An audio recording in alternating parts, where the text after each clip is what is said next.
At this time, to introduce our speaker, if I can find my other paper. We're proud to have with us today what I consider a professional speaker. Retired Army Major Dave, if I butcher your last name, how is it? Getz. I knew I'd mess it up. Known to most as simply Major Dave, is self-employed as an international business consultant, assisting firms who wish to bid on U.S. government contracts to perform work at overseas locations. He's past commander of American Legion Post 187 in Wake Forest. He's a native of Raleigh, North Carolina, and he was Soldier of the Year at Fort Devens, Massachusetts in 1976 when he was serving.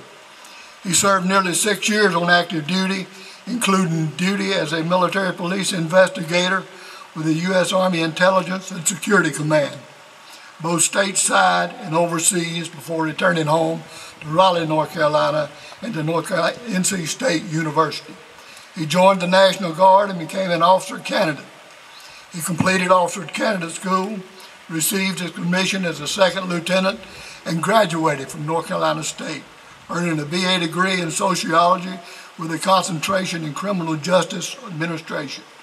He is a graduate of the U.S. Army Command and General Staff College at Fort Leavenworth, Kansas, and received the U.S. Army Meritorious Service Award, among many other awards, during his 20 years in uniform.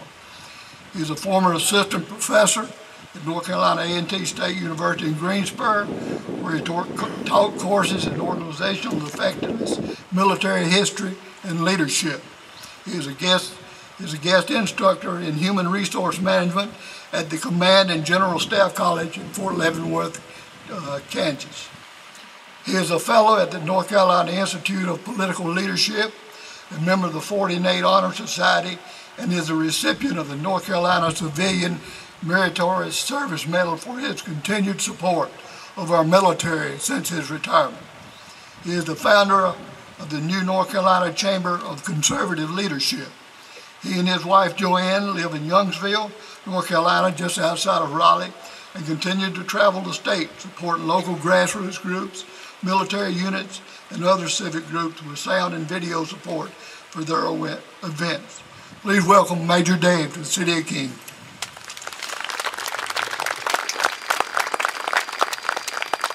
Thank you, Mayor. It's interesting that when I come to King, North Carolina, I feel like I've come home. It's an honor to be with such a great, wonderful group of patriotic Americans. As you know, I became involved with the people of King over the recent history of the controversy over this memorial. And we are learning that the battle for our liberty has come home to roost. It is now at our doorstep. And in our nation, we have two major holidays each year to honor our military. There are two phrases inscribed on this memorial. And in November, on Veterans Day, we honor all gave some.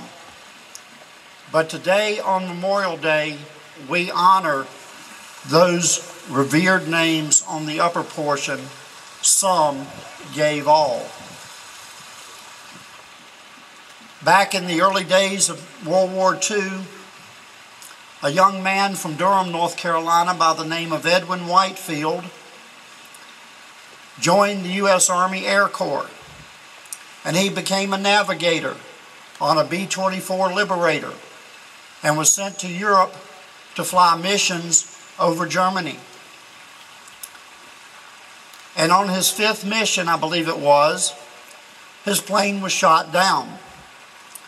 And according to the testimony of his fellow crew members, he bailed out and his parachute simply did not open.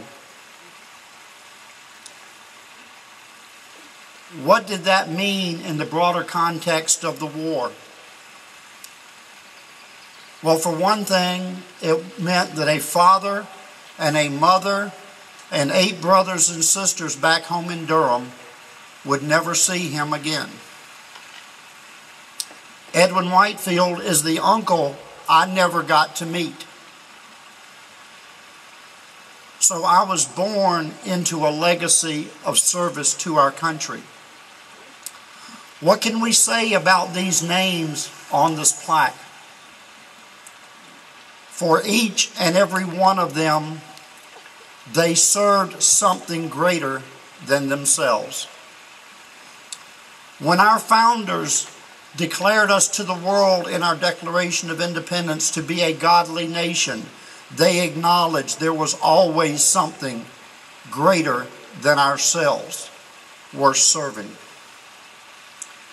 When we hear awards and decorations passed out in military ceremonies, they always talk about selfless service and sacrifice. These people traded their tomorrows for our today so that we could have today and so that we could continue the fight for our liberties.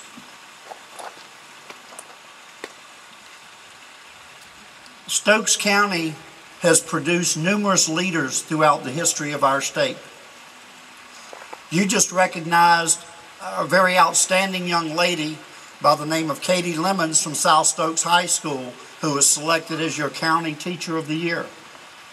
I don't know if she's here. If Katie's here, please raise your hand. This is a sign of excellence of somebody else who embodies what these names on this wall represent, who goes above and beyond. Because the question before us all today is, what is the price of our liberty? My friends, the moment you put a price on your liberty, you just announced sale. Ask these people, there is no price too high. And as the mayor said, if we were worried about sitting in the sun, do we not even insult these people who endured untold hardships just for our liberty? Since the days of Valley Forge, when all measures of war said that we would lose, when we have turned to God, God has extended His hand and shown us the path to victory. Our history is full of it. Even in our declaration, it says, with a firm reliance on divine providence, meaning we are counting on God to be there. And Lincoln said it a little bit different way. It's not important that God is on our side. It's important that we be on His. That's why our national motto says, in God we trust. Because the future of this nation rests with how much we are all willing to serve someone or something greater than ourselves. Whether it's the time you spend with your children or your grandchildren, the time you devote to your civic organizations who contribute so much to your community,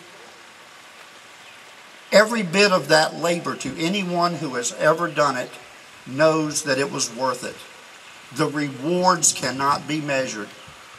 What we do here today is what ultimately expresses the value of their sacrifice. That we continue the fight. That we continue to pursue liberty all across this globe. Because those principles may have begun in America, but the principles of liberty are universal. Our task is to ensure that they did not die in vain. As Ronald Reagan said, liberty is not passed to the next generation in the bloodstream. We need people like Katie Lemons in our classrooms continuing to pass along our traditional founding values to that next generation, because the fight will come to them. It has come to every generation in this country. You have taken that step today, and I applaud those of you with family who have brought your younger members out here today to begin in their lives establishing this as a tradition so that we will not forget these people on this wall. They didn't know us, we didn't know them. but they didn't have to. They were willing to step into the front lines and put everything on the line for liberty. So my question to you today, and it doesn't demand an answer obviously, but I ask each of you to answer it to yourselves.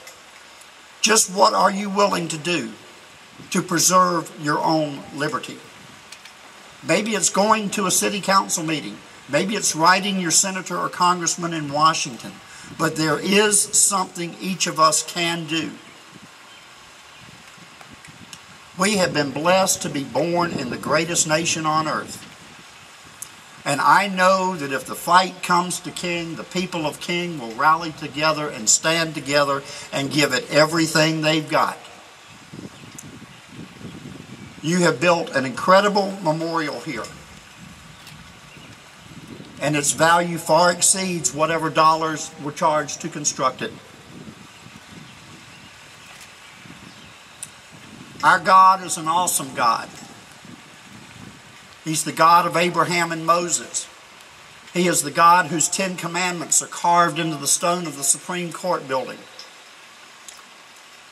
Moses' likeness hangs over the entrance to the People's House in Congress. I don't know if you knew that. Not to make us a Christian nation, because to do so would malign our Jewish brothers and sisters who believe in the same God of Abraham and Moses.